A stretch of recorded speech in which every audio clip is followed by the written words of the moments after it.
Bonjour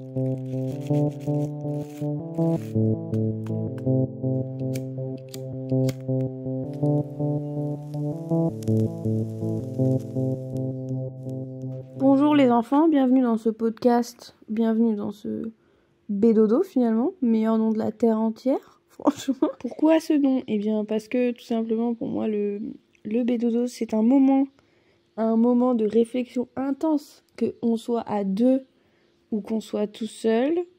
Donc là je dis n'importe quoi, parce que personnellement toute seule je mettrais plus une film ou une série, ouais. 3 fois même. Et du coup, je trouvais que c'était un bon nom, ça représente un bon moment. Voilà, il n'y a pas plus d'explication que ça, faut pas se dire que le podcast tournera autour de la fume, pas du tout, vraiment pas. Que dire de plus ? Alors, j'ai galéré en fait, je galère parce que du coup c'est le début du podcast à commencer, parce qu'en fait, je me mets une pression de taré pour chi. Je me dis juste en fait, ouais, c'est le premier épisode, il faut qu'il soit vraiment parfait, machin. Mais en vrai, faut qu'il soit comme les autres seront, en fait. Faut pas que je me prenne tant le cul et que je fasse comme bon me semble. Voilà, donc faut que j'arrête de mettre la pression. Là, c'est totalement une phrase à moi-même. Hein. Easy. Donc voilà, normalement, on aura un petit visu des familles fait par mon pote Clox. Je t'embrasse. J'espère que tu passeras par là. Et j'espère que tous mes autres potes passeront par là, parce que sinon, je viens vous tarter un par un. Je prends le premier avion et j'arrive. Et donc voilà, ce petit visu a été fait par Monsieur Clox en personne. Je vous mets... son Instagram, c'est clixcloxclux. Bah du coup, je peux pas vous le mettre... comment ça marche ? Oh, je sais pas. Je suis un peu une petite noob, finalement, sur ce... C'est normal, c'est mon premier épisode. Oh my Dieu. Et je suis désolée aussi si vous entendez toutes sortes de bruits, parce que finalement, j'avais envie de faire ça un peu naturel, en mode je suis au tel avec vous en fait. C'est un peu l'idée du truc, une sorte de journal intime en fait, où je vous raconte des anecdotes, je vous raconte un peu ma life, un peu à la manière de Transfert, les épisodes de Transfert. Moi je sais que c'est avec ça que j'ai découvert... Non, c'est pas vrai, je mens. C'est pas du tout... J'allais dire que c'est avec ça que j'ai découvert les podcasts, c'est pas vrai, parce que je crois que c'est avec qui ? Bah c'est avec Anna RVR que j'ai découvert les podcasts, mais forcément. Non. Mais je mens encore, mais c'est pas possible. Non, c'est pas avec Anna RVR. C'est avec Anna RVR que j'ai vraiment commencé à en écouter, que j'ai commencé à en écouter d'autres et tout. Le podcast Contre-soirée que je trouve super, mais je pense que je trouve super... c'est plus la personne que je kiffe, en fait. Parce que, je kiffe cette meuf. Et du coup, non, j'avais commencé avec Transfert. J'avais écouté quelques épisodes, mais bon. Allez, je devais en écouter un tous les 4 mois. Alors que Anna RVR, quand elle a sorti son truc, là, il y en a un qui vient de sortir d'ailleurs que j'ai pas encore écouté finalement. Bref, là n'est pas le sujet.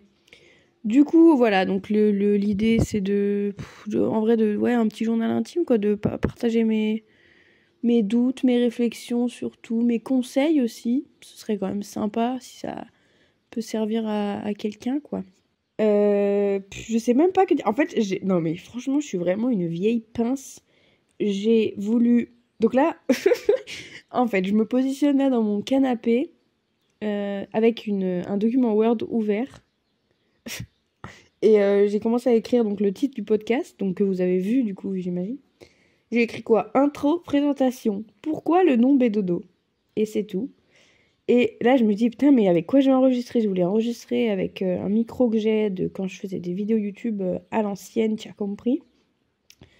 Sauf que en fait je peux pas, parce que le micro ça marche pas, quoi.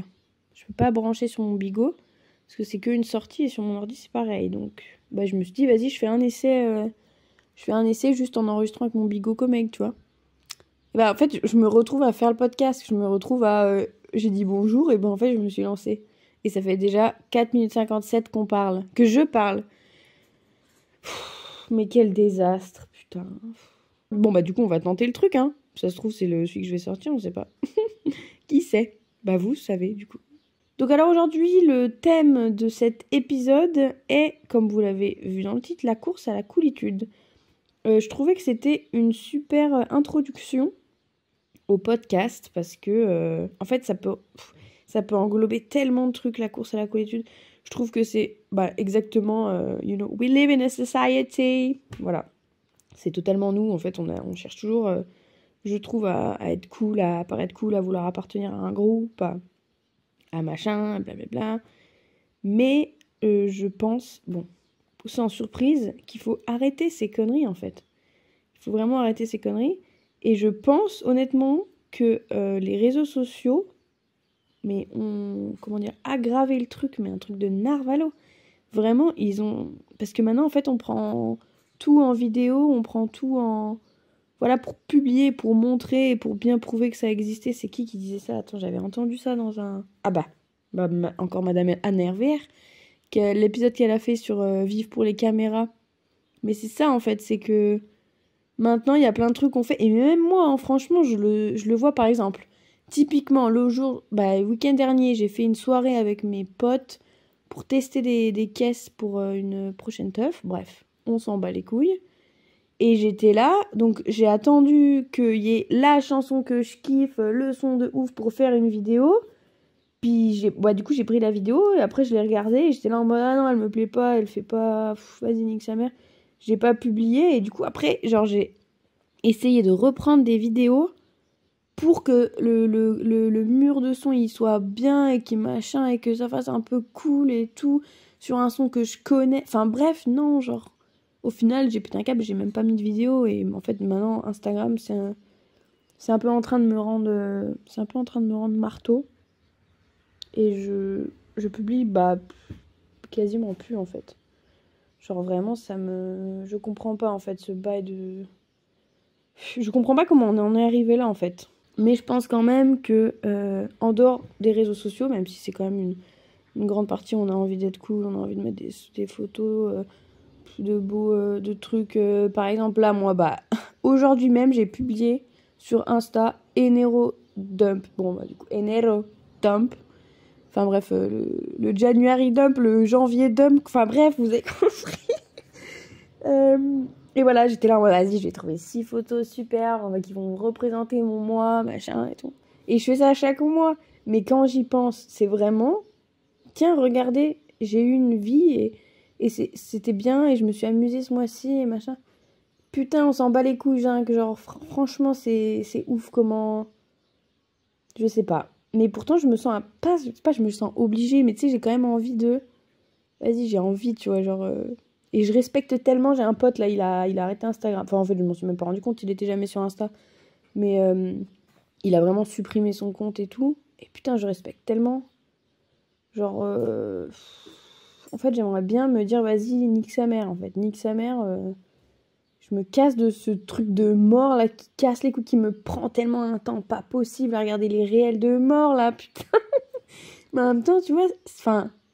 Ouais, en même temps, c'est quand même bien divertissant. Et puis, il y a des trucs, et puis, il y a des recettes, et puis, tu sais, t'apprends des... Enfin, bref, c'est quand même pas dégueu. En soi, c'est pas dégueulasse non plus, mais c'est... Je sais pas. Après, il faut quand même se dire que ce truc-là, date pas des réseaux sociaux, parce qu'on a toujours voulu essayer d'être cool et d'apparaître cool auprès des autres, en fait. C'est ça, surtout, c'est que...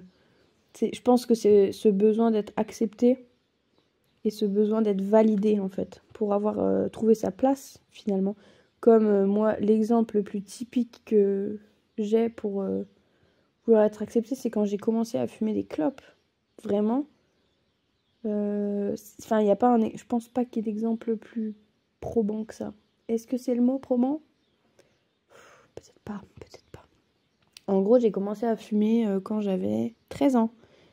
Attends, mais je crois que j'avais même 12 ans. J'étais en 5e. En 5e, on a quel âge? Et j'ai pas redoublé. Donc j'ai redoublé, mais à la fac, ça compte pas. C'est pas du redoublement. On est d'accord? Est-ce qu'on est d'accord que quand tu redoubles à la fac, ça compte pas, c'est pas redoubler, tu vois ce que je veux dire? Donc voilà, j'étais en 5e et j'ai commencé à fumer parce que c'est les gens cool en fait. Et ça, c'est la classique. C'est vraiment la classique. Je pense honnêtement qu'il n'y a pas une seule personne...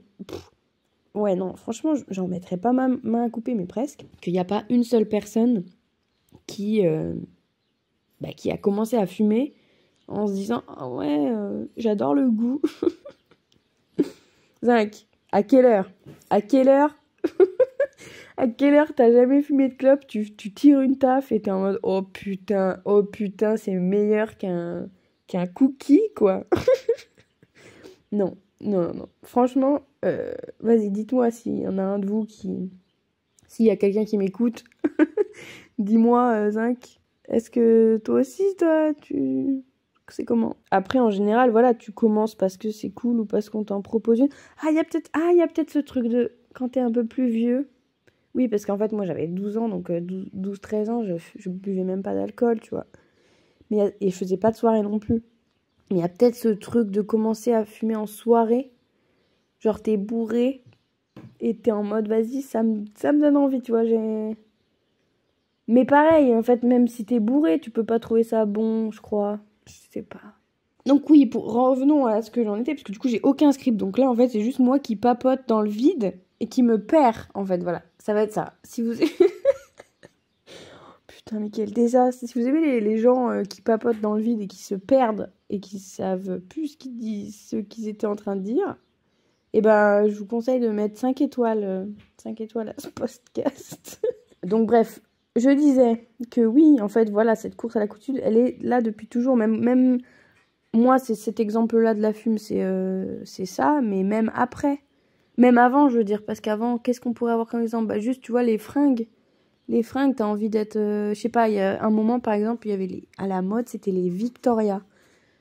Ah, puis après, il y a eu les Palladium.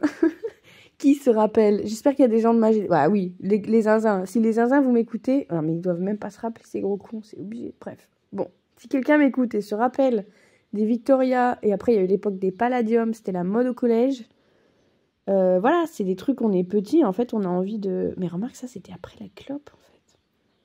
C'est pas possible, mais j'ai bien fumé tôt. Bon, même en primaire aussi. Non, c'est peut-être pas... En primaire, putain, j'aurais tellement de trucs à dire sur la primaire. Mais moi, je pense que j'étais un peu chelou. Mais par contre, j'étais très cool. En primaire, étrangement, j'avais une confiance en moi, mais de taré, genre vraiment en primaire. Mais en fait, c'était incroyable. En primaire, vraiment, j'étais la star. Je me la racle. Franchement, je me la racle de ouf. Et si mes copines de primaire vous passez par là, je vous embrasse. Je vous embrasse. Et du coup, ouais, je sais plus ce que je disais. Vas-y, c'est en train de me bourrer le cul. 15 minutes que je papote. Non, 14. Oh, mon Dieu, le montage va être long. Le montage, j'espère que les prochains seront pas comme ça. Les prochains, je vais les écrire promis juré, voilà. Parce que là, c'est inadmissible. C'est intolérable ce qui se passe. Donc oui, je dis en primaire, t'as toujours ce truc d'être cool et d'être accepté par les autres. Et je pense qu'en tant que meuf, il y a encore ce truc qui est encore plus là. C'est que t'as envie d'être acceptée par les mecs. Et t'as envie que les mecs te trouvent cool et intéressante. Et sexy, et belle, et drôle, et... Enfin bref, tout. En tout cas, moi, je sais que j'ai eu ça toute ma vie, et c'est toujours le cas. Franchement, c'est toujours un truc avec lequel je galère sa race. C'est que... Je sais pas comment expliquer, mais il y a plein de trucs que j'ai envie de faire, parce que je sais que c'est un truc que... C'est pas que je veux être validée par les mecs, parce qu'en plus, j'ai un copain, donc il y a même pas de... Enfin, c'est pas une question amoureuse ou sentimentale ou quoi. Mais c'est juste que c'est cool, en fait. Tu vois, les passions qui sont jugées masculines sont beaucoup plus cool que les passions jugées féminines. Et encore plus quand c'est une... Enfin, c'est... Pour un mec, c'est super sexy quand une meuf fait des trucs de gadjo, en fait. C'est ça, le truc. Exemple, les jeux vidéo. Exemple... s'y connaître en vago, exemple, je sais pas, faire du son. Voilà, c'est les trucs, c'est les classiques, la grande classe en fait. Une meuf qui sait ça, la grande classe. Alors qu'une meuf qui sait coudre, ouah. Donc clairement, je me suis pris comme exemple, hein.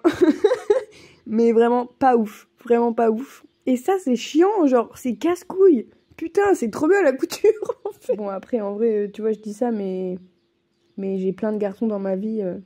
Bah en fait dans ma vie la plupart des gens de ma vie, de mon quotidien, c'est des garçons et ils m'acceptent comme je suis, j'espère. Mais ouais, il y a quand même ce truc de putain, c'est la grande classe en fait quand t'es une meuf et que tu fais des trucs de gonze, alors que quand t'es un gonze et que tu fais des trucs jugés de mec, ah bah là t'es pédé. Ah bah t'es pédé mec, qu'est-ce que tu racontes?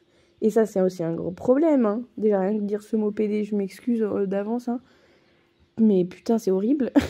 Donc, du coup, les meufs, bah, en tout cas, moi, en tant que meuf, quand j'étais petite, j'essayais de faire au max des trucs de mecs. Et ma sœur était pareil, hein. Et après, quand on grandit, quand on arrive au collège, lycée, il y a...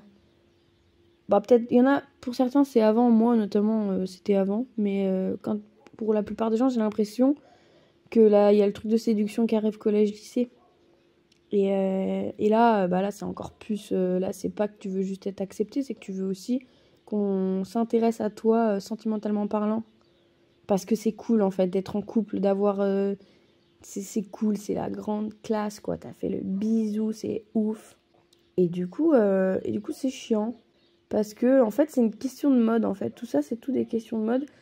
On le voit, par exemple, j'ai lu, je sais plus où, sûrement sur un truc de merde, qu'avec, par exemple, Stranger Things, avec mon meilleur accent. Putain, j'ai malade, ça rase la pute. Stranger Things, quand la dernière saison, là, ce qui paraît, je l'ai pas vu, je suis désolée. En gros, le style des métalleux a été remis au goût du jour. Enfin, non, c'est pas remis au goût du jour, l'expression, mais c'est...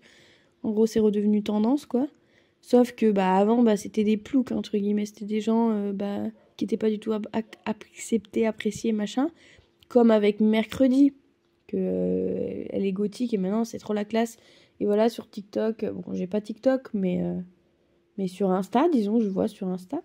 Voilà, les meufs gothiques, machin, ça fait genre, parce que maintenant c'est cool d'être gothique. Sauf que non, en fait, les gens se font frapper. Genre, c'est pas... Après, moi, je trouve que c'est bien.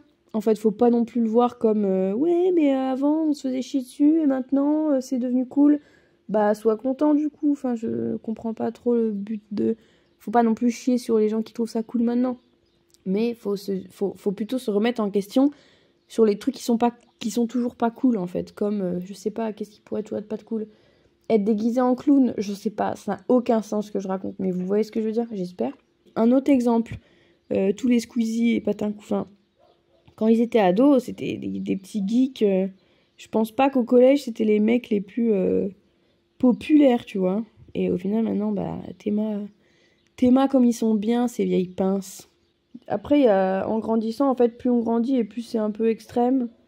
Je parle jusqu'à un certain âge, parce qu'après, bien sûr, ça repart dans l'autre sens où, bon, on espère en disant que quand tu grandis, tu arrives à trouver ton milieu, trouver ton monde dans lequel tu te sens à l'aise et personnes avec qui, bah, voilà, t'es vraiment toi-même, quoi. Mais il y a cette petite période entre les deux que je dirais, ouais, la fac, je pense que le fin lycée et début fac, surtout c'est la classique première année de fac que tout le monde fait pour pas grand-chose. Mais bon, c'est quand même... Enfin, en tout cas, moi, personnellement, c'était ma meilleure année. Ma meilleure année, vraiment. C'était incroyable. Et donc, bah là, il y a tout ce truc-là avec l'alcool. Bon, l'alcool... Enfin, ça dépend tellement des gens, mais forcément, je parle de mon expérience. Mais l'alcool, ça commence même fin collège, début lycée, quoi. Et voilà, tu bois pour être cool et tout. Et les gens qui boivent pas de l'alcool, c'est en mode, bah pourquoi? Bon, ça, je pense... Honnêtement, le problème avec l'alcool, c'est un vrai bail, hein. Mais je pense que toute notre vie, enfin en tout cas si toi t'écoutes et que tu ne bois pas d'alcool, honnêtement je pense que toute ta vie, ça va être... bah pourquoi tu bois pas d'alcool? Mais enfin, t'es malade? Qu'est-ce qui s'est passé? Je dis ça en mode putain c'est horrible et tout, mais je pense être peut-être la première personne à me questionner, à demander pourquoi la personne ne boit pas de l'alcool, parce que en fait pour moi c'est tellement un truc ancré, et je m'en suis tellement rendu compte là depuis que j'habite en Espagne, parce que du coup bah, j'habite en Espagne et ils boivent beaucoup moins d'alcool que chez nous, mais c'est un truc de fou. Après, faut toujours comparer, enfin c'est l'Espagne que je connais, donc Malaga, et encore je connais pas tout Malaga, vous imaginez bien, c'est mon cercle d'amis de Malaga qui sont quand même un certain type de personnes, il n'y a pas... Enfin voilà quoi, vous voyez ce que je veux dire. Mais j'ai l'impression qu'on boit beaucoup moins d'alcool qu'avec mon groupe de potes. Ah, mais il y a carrément un avion. Bon, je vais attendre 5 secondes. Et j'ai vraiment, j'ai vraiment l'impression que en fait, après, voilà. Bon, en fait, non, je vais reprendre. Je vais pas comparer l'Espagne et la France, je vais comparer juste mon groupe de potes en France et mon groupe de potes en Espagne, où vraiment il y a un fossé, quoi, entre les deux en termes d'alcool. C'est que, avec mes potes, mais la moindre occasion, vraiment, il n'y a pas... le moindre, juste on se voit, bah bim, on va piller un peu. Genre, exemple typique avec mon pote, avec un de mes meilleurs potes, et ben juste avant que je parte en Espagne, on se voyait souvent, j'allais souvent dormir chez lui. Et en fait, ben, le soir, ça pouvait nous arriver de nous boire une taille de vodka à deux. De vodka, non, peut-être pas de la vodka, ou du Captain, enfin bref, des trucs forts, quoi. Une taille à deux, en une soirée, comme ça. Dans la semaine, lui, il avait boulot le lendemain à 9h. Normal, quoi. Et du coup, on restait jusqu'à 3 heures du matin, éveillé, quoi. Et c'est pas, voilà, et le week-end, bien sûr, le week-end reblotte, au moins un soir sur deux, et si ce n'est les 2 soirs quand on était un peu plus jeune, parce que du coup, depuis que j'ai fait mon Erasmus, c'est un peu différent. Mais disons, avant que je fasse mon Erasmus, donc pendant période Covid et pré-Covid, on va dire, vraiment, c'était abusé, quoi. C'était tous les week-ends, un soir ou deux, et puis un soir dans la semaine aussi, quoi. Donc 3 fois par semaine, en général, 2-3 fois par semaine, on se mettait peut-être pas forcément des cuites à chaque fois, mais on se mettait bien, quoi. Alors qu'ici, et bah pas du tout. Et je le vois aussi avec mon ex, on aimait trop boire tous les deux, tu vois, se faire une petite soirée tous les deux. Enfin, c'était trop bien. Mais avec mon mec actuel, bon, je vous embrasse tous les deux. Bon, il y en a un qui ne parle pas français, donc compliqué pour lui de comprendre, mais je t'embrasse quand même. Et ouais, lui, c'est pas... Enfin, il boit pas l'alcool, en fait, genre. Quand on s'est mis ensemble, mais c'était si drôle, parce que, genre, il m'a vraiment dit, putain, il faut que je me mette à l'alcool et tout. J'étais là, bah non. Genre, c'était trop mignon, parce qu'il sait que moi, je bois quand même beaucoup d'alcool. Enfin, du coup, beaucoup moins depuis que je suis là. Et du coup, il était vraiment en mode, ouais, va falloir que je m'y mette. Bah non, Zach. Mais bref, vraiment, avant, j'avais toujours une excuse pour tout. Et en France, je pense que c'est un sacré bail. Mais c'est aussi pour ça qu'il y a tellement de darons et de daronnes alcooliques en France. Hein. Franchement, l'alcool, c'est vraiment la classique. Moi, je vois mes grands-parents. Donc pareil, mamie, je t'embrasse. C'était vraiment un concours de Dijon. C'était en mode, ma grand-mère, mes grands-parents faisaient une soirée. Quand elle nous racontait, c'était voilà, on a bu tant de bouteilles et tout. C'est un peu, tu sais, en mode, au plus t'as bu de bouteilles et au plus c'était une soirée de ouf, quoi. Enfin, je sais pas. Et je pense que je sais pas si c'est spécialement de là où j'habite, mais en France, disons qu'on a vraiment cette culture de l'alcool qui est incroyable. Et du coup, quand t'es au lycée, tu bois aussi pour être cool. Et quand tu bois pas trop, t'es une meuf coincée ou t'es un mec coincé. T'es une vieille merde, quoi. Donc, voilà. Et après, là, ça part sur la drogue. Là, c'est encore pire. Donc voilà, je pense que je vais m'arrêter de parler là parce que c'est déjà que c'est brouillon et que en plus, je vais sûrement pas publier cet épisode. Oh, Seigneur. Donc voilà, je pense que c'est à peu près tout. Du coup, en fait, j'ai pas du tout couvert tout le sujet, mais en fait, j'aimerais un peu le couvrir dans sa globalité, en fait. Enfin, comment dire ? Disons que il y aura plein d'épisodes qui vont se concentrer sur des trucs que j'ai parlé ici, comme l'alcool, la drogue, les teufs, le lycée. Enfin, voilà, j'aurai des épisodes qui seront un peu plus dédiés, spécifiques. Donc voilà, c'était plus une petite introduction. Une petite introduction comme ça, quoi. Je vous laisse me rejoindre sur Instagram. Normalement, j'aurais fait un compte spécial. Si j'en ai pas fait, suivez-moi @saucistech, SO6tech avec un K. Et n'hésitez pas si vous avez des idées de trucs pour lesquels je voudrais que je parle. Ça me ferait énormément plaisir. Et puis voilà, que dire de plus ? Je ne sais pas, je pense que c'est tout. Je vous dis à la semaine prochaine. C'est très bizarre de dire ça. Oh là là là là. Et puis je fais une petite dédicace à Célia. Petite dédicace à Célia parce que c'est le sound. Voilà, donc je vous fais de gros bisous. Je vous souhaite la meilleure des semaines possibles. Et voilà, c'est tout. Ciao, babies. Je sais pas du tout comment dire au revoir. C'est catastrophique. Du coup, je le dirai pas.